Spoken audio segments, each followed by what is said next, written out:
ANC members in good standing from branches across the country will, from the 7th of September, be allowed to participate in the race for new positions. This ahead of the party's national conference in December.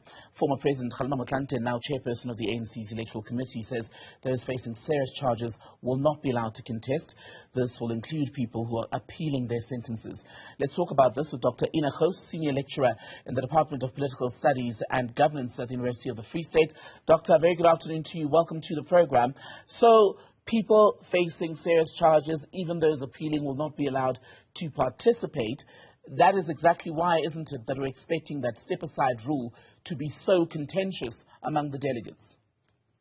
Oh, absolutely, and it's a very important first point that you're making. We know that there are various provinces who have expressed their dismay with the step-aside rule and outright opposing it. And, these rules from this election committee from the ANC, coincide quite a bit with the expectations of the step-aside rule. So we can be sure to have some pushback in the days to come. But also you wonder how thorny, don't you, Doctor, the road to conference will be, especially when nominations open, when you consider that quite high-profile people such as suspended Secretary-General Ace Magashule have been affected. Those loyal to him were hoping to mount some kind of comeback. But how do you mount that comeback when the person you favor can't even be nominated because they're already suspended? Well, yes, these rules effectively, make the nomination process for people like that impossible if it's properly adhered to. So they sort of made sure that individuals like Magashule, his supporters, who according to them are perpetuating division within the party and factionalism and so on, and also bring the party into disrepute with their actions, will be eliminated from the process in that way. Now, we know that behind the scenes, certain individuals may not be able to then be nominated, but it doesn't mean their influence is not always, still there. And that's the aspect that we won't see always. For instance, vote buying.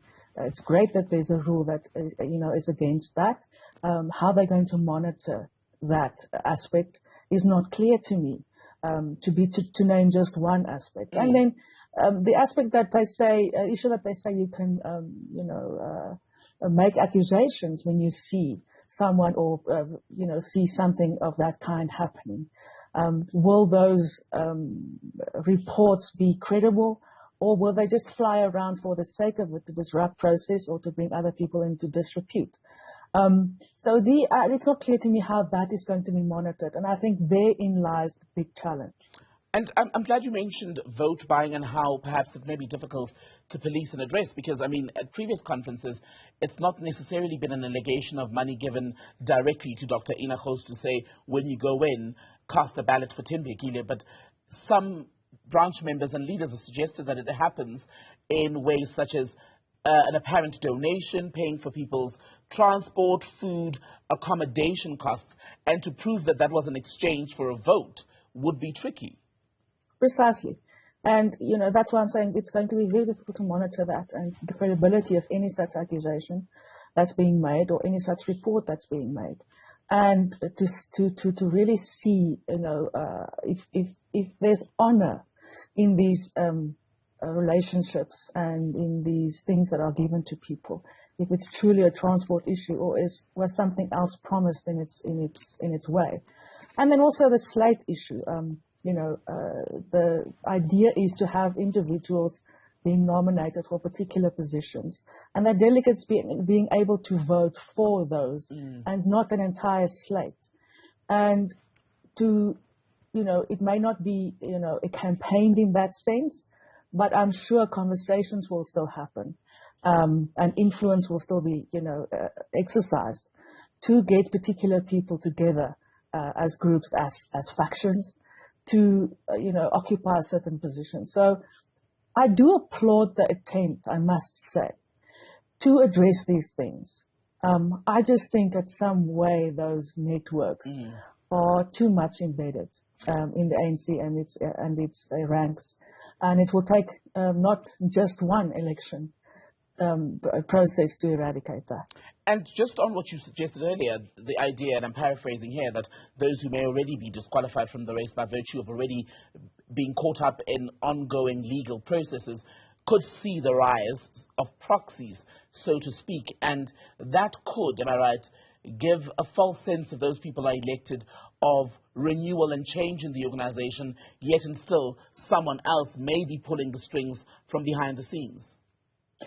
It is impossible for me to think that that is just not going to happen, especially when the influence of such a person, like, for instance, Ys Magashule, has been so strong in an entire province and beyond. Now, the ANC and the selection committee has emphasized the fact that this is going to be, it's supposed to be a branch issue, not a provincial issue. So provincial leadership is not supposed to be exercising, particular pressure on branches to nominate people. So that's the first, I should say, gate that they should keep, if you will, to keep the process credible. And then to see if those influences start already on branch level. So it will come out, I'm sure of it. But to police it, to monitor it, and to prevent it from having an effect on this process is what's going to be difficult. There's also a wish, a desire to have President Cyril Ramaphosa charged ahead of the conference if anything criminal begins to emerge from the Phala farm robbery allegations.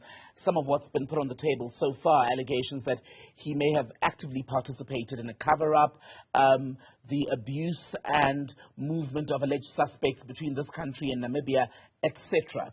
Now, if he were to be charged, and he would have wanted, perhaps, he hasn't confirmed this, to run for a second term, where would that leave the ANC as far as being a pickle goes? Being in a pickle, I should say, goes. Oh, it will be a very big pickle. Because if these rules can not apply to every single ANC member, then what use are they to begin with? So the push for him from certain, areas within the party to be charged will probably be heightened in the days to come. I mean, 7th September is looming. And in the same breath, I must also say that the National Prosecuting Authority has promised some additional prosecutions and actions against people mentioned in the Zondo Commission reports.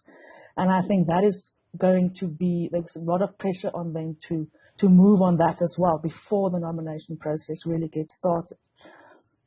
So in general, the rule must apply to everybody. So if there are criminal charges brought against President Ramaphosa, the ANC is going to be in a very big pickle, Dr. to say the least.